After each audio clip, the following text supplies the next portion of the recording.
Assalamualaikum dan salam sejahtera.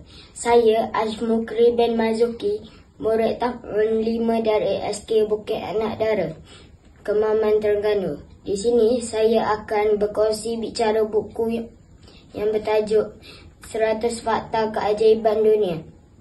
Buku ini dikarang oleh Nur Syafiqah Yusof dan diterbitkan oleh Educate Publication.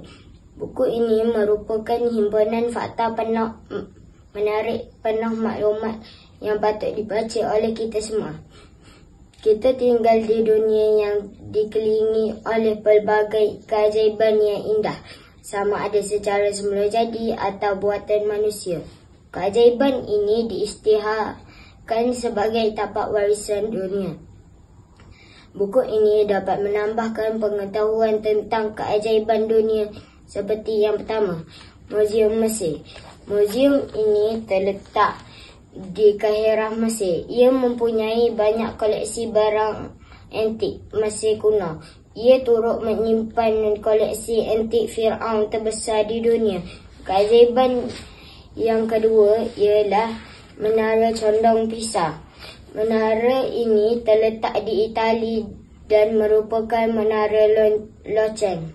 Ia mempunyai 294 anak tangga.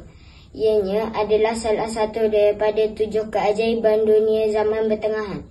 Antara keajaiban lain seperti air terjun Angel. Ia merupakan air terjun tertinggi di dunia dengan ketinggian 3,212 kaki. Ia dinamakan sempadan Jimmy Angel, penerbang Amerika.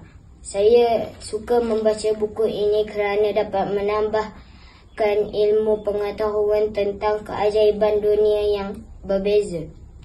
Gambar-gambarnya juga menarik, berfungsi sebagai pemangkin untuk menjadikan buku ini penuh inspirasi dan menakjubkan.